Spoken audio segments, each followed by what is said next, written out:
સાહેબ ટ્રાફિક વાળી બસ હોય અને વૃદ્ધ કાકા ઊભા હોય બાજુમાં, તમે સીટ ઉપર બેઠા હોય અને તમે ઊભા થઈ જાઓ ને કાકાને બેસાડી દો ને, સાહેબ તમે વિચાર કરો, ભલે તમે ઊભા હોય 3 કલાક પણ તમને થાક ન લાગે ઊભા રહેવામાં, કારણ કે તમે બીજાને બેસાડી દીધા. એક અદ્રશ્ય, ઈ થાક કેમ ન લાગે? અદ્રશ્ય શક્તિએ જન્મ લઈ લીધો. એ તો એક ઘટનાની વાત છે, આ તો હું જીવનની વાત કરું. એક નવી ઉર્જા માણસની અંદર પેદા થાય છે. બીજી વસ્તુ કે આપણા જીવનમાં આપણને ખબર ન હોય કે મારો હેતુ હું, સર્જન થઈ જાય. એક નવા હેતુનું ઓટો મોડમાં સર્જન થઈ જાય. અને ત્રીજું કામ અણધાર્યું, આપણે નક્કી ન કર્યું, જાણ વગર, આપણને ખ્યાલ વગર સૌથી મોટું સત્કર્મ થઈ જાય છે જ્યારે હૃદય બીજા માટે ધબકે છે. દુનિયાની અંદર હું ને તમે આવીએ છીએ એવી રીતના ઘણા લોકો આવ્યા અને ગયા, તો સંવિધાન બનાવતા ગયા. ઘણા લોકો આ દુનિયામાં આવ્યા અને ગયા, આ દેશને અખંડ બનાવતા ગયા. સરદાર વલ્લભભાઈ પટેલ, ઘણા લોકો અહીંયા આવ્યા અને ગયા, રજવાડા દાનમાં દેતા ગયા. ઘણા લોકો આવ્યા અને ગયા, ઘણું બધું કરતા ગયા. આપણે આવ્યા અને ગયા. એની અંદર કંઈક એવા નામ લખવા માટે આ વસ્તુ કરવી જરૂરી છે. જેમનું જીવન તમારા ઉપર નિર્ભર છે. ઘણા લોકો આપણા ઉપર ટ્રસ્ટ રાખીને બેઠા હોય છે, વિશ્વાસ રાખીને બેઠા હોય છે. એ વિશ્વાસને કેળવવા માટે, એ વિશ્વાસને જીતવા માટે આપણે પ્રકાશ આપવો પડશે. તમે વિચાર કરો, એક માં જેને ખબર ન પડે, નાની નાની છોકરીઓ હોય 22 વર્ષની, 25 વર્ષની, એને કોઈ દિવસ ટ્યુશન નથી લીધું કે મારે મારા બાળકને કઈ રીતે સ્તનપાન કરાવવું, કઈ રીતે ઘોડિયામાં હુરાવવો, કઈ રીતે એને હલડું ગવરાવવું, એને ક્યાંય ટ્યુશન નથી લીધું, છતાં પણ દિલથી બિનશરતી એનું હૃદય એના બાળક માટે ધબકે છે. તમે વિચાર કરો કે એ ઉર્જા ક્યાંથી પેદા કરે. એક માં હોય છે એને 10 વાર જગાડે. આપણે તો સૂઈ ગયા હોય. એક માનો સ્વભાવ હોય છે, એને દીકરાનું ધ્યાન રાખવાનું, એનો બાળકનું ધ્યાન રાખવાનું, પરિવારનું ધ્યાન રાખવાનું, નોકરી કરતી હોય તો નોકરીનું ધ્યાન રાખવાનું. અને આપણે એમ કંઈક આજે ઉત્તપા બનાવજે, આપણે હાથ ઉત્તપા બનાવવાના, આપણે એમ કે ઇડલી ઢોકળા બનાવજે, ઇડલી બનાવવાના, આપણે એમ કે ખમણ બનાવજે, ખબર, આપણે એમ કે ભાખરી બનાવજો, ભાખરી. અવનવી વેરાયટી બધાની ફરમાઈશ પૂરી કરવાની અને આખા પરિવારને હસતા રાખવાનું કામ એક સ્ત્રી કરે છે. આની જગ્યાએ આપણે હોય તો શું થાય? આપણે કંઈ ખાઈ લઈને ભાઈ ખાવું હોય, આપણો મૂળ સ્વભાવ, સ્ત્રીનો સ્વભાવ, કારણ કે એનું ધબકે છે, એનું હૃદય ધબકે છે ફેમિલી માટે, પરિવાર માટે. અને એક સેન્ટેન્સની અંદર હું કહું છું, શીખવાડે ને એને બાપ કહેવાય. ભાઈ આ જગતની અંદર કંઈક શીખવે ને એને બાપ કહેવાય. આ જગતની અંદર શીખતા શીખવાડી દે ને એનું નામ માં કહેવાય. એનું નામ સ્ત્રી છે. કે આપણે બધાને પ્રેમ કરીએ, બધાનું રાખીએ, બધાનું ધ્યાન રાખીએ, તો પોતે થાકી જાય, પોતાનું ચાર્જ ક્યાંથી લેવાનું, પોતાની બેટરી ક્યાંથી લેવાની? આપણે પ્રશ્ન થાય, આ માં પાવર ક્યાંથી કાઢે? એક માં ઉર્જાવાન હોય છે સાહેબ. હજી તો સીઝર કરી હોય, એના ટાંકા તૂટ્યા ન હોય, છતાં પણ એની એનર્જી જોજો કાંઈ ઘટે નહીં. તો એ ઉર્જા છે, શક્તિ ક્યાંથી પ્રાપ્ત થાય છે? તો સૂર્યને ક્યાંય ચાર્જિંગ થવા જવું પડે? એક પ્રશ્ન થાય, બધાને પ્રેમ કરવાની વાત આવે તો પછી આપણને આપણે શું કરવાનું? આ પ્રશ્ન થાય. તો એક નવી ઉર્જા ઉત્પન્ન થાય છે ને કઈ રીતે ઉત્પન્ન થાય છે?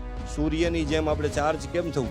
વિભાજન તોડવું, જૂની ખરાબ આદતો જે છે એને તોડી નાખવી, ખરાબ માણસો જે છે એને તોડી નાખવા. નેગેટિવ માણસ ન જોઈ જીવનની અંદર, જે દિશા ભટકાવી નાખે ને એ માણસ ન જોઈ. તમે એક વિચાર કરો, ચણો છે ને, ચણો એ મમરાની બાજુમાં હોય, ચણો છે, યાદ રાખજો, એ મમરાની બાજુમાં હોય ને તો એને ભેળ કહેવાય.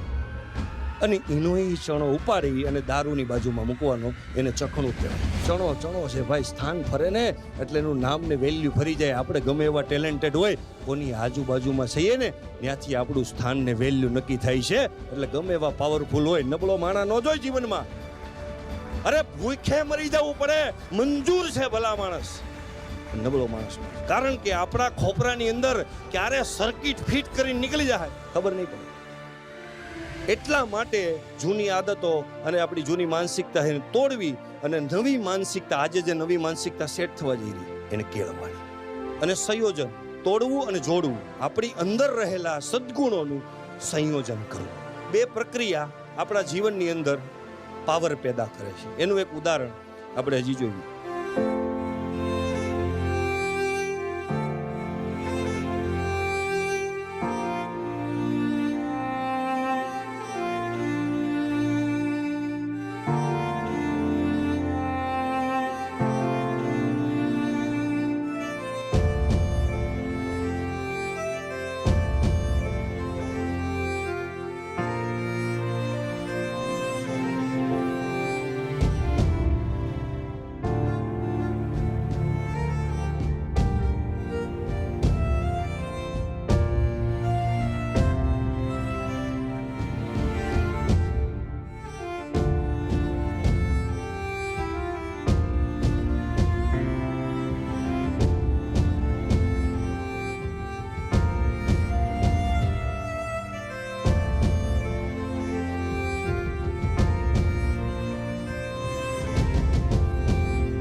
જે બીજામાંથી નેગેટિવિટી લે છે અને જે બીજાને ઉર્જા આપવાનું કામ કરે છે એને ક્યારેય ને ક્યારેક એવું માધ્યમ મળી જાય છે. એ માધ્યમ કોઈ પણ હોય, મળી જ જાય, એની વ્યવસ્થા થઈ જાય.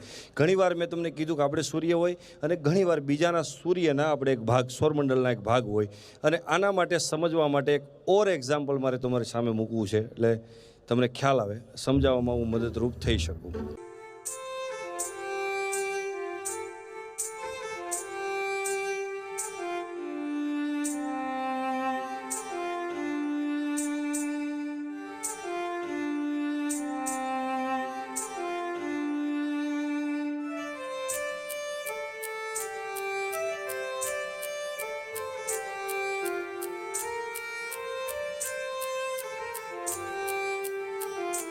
હવે વિચાર કરો કે એ દૂધની અંદર ગઈ, ચાની અંદર ગઈ, ખાંડ ગઈ, ઓગળી ગઈ.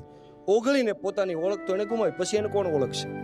ઘરની પુરુષોની વાત કરી કે સમાજની અંદર આપણે પુરુષો છે, ઘણી જગ્યાએ બધી જગ્યાએ વાહ વાહ આપણી થાય, ક્યારેય એમ ન થાય. આજે તો મને મજા આવી એટલે, અને તમે બધા આ જાણો છો. પણ સાહેબ, સ્ત્રીઓનું કામ ઘરની અંદર જેમ શાકમાં મીઠું હોય છે એવું કામ હોય છે.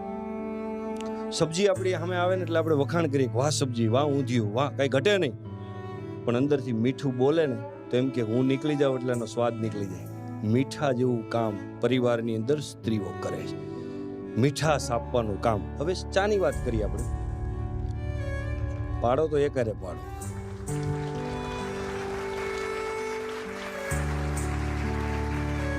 જે ખાંડ હતી એને ઓળખ નથી ગુમાવી. અહીંયા સૌથી મોટી આજનું કલ્ચરની છોકરીઓ અને છોકરાઓ આ મિસ્ટેક કરે છે. મા બાપને સમજવા માટે, વડીલોને સમજવા માટે કે આપણે કેમ કહી શકીએ કે એને સમર્પિત કરી દીધી. દાખલા તરીકે ખાંડનો એક ધ્યેય હોય છે, તમે જો, ખાંડનો એક જ ધ્યેય હોય છે કે ચાને મીઠી કરવી. સાહેબ, વાત ઈ છે, ખાંડે ભલે પોતાની ઓળખ ગુમાવી, પોતાનું અસ્તિત્વ ગુમાવી દીધું, એની અંદર મિક્સ થઈ ગઈ, પણ ચાને તો મીઠી બનાવી. એ ચાને જ, ચાની અંદર જે મીઠાશ આપી એ જ એના અસ્તિત્વનું કામ કર્યું. માણસ તરીકે આપણે બીજા માટે ઘસાઈ જવું, એ જ આપણે આપણું અસ્તિત્વ સાબિત કરીએ છીએ કે આપણે માણસ છીએ.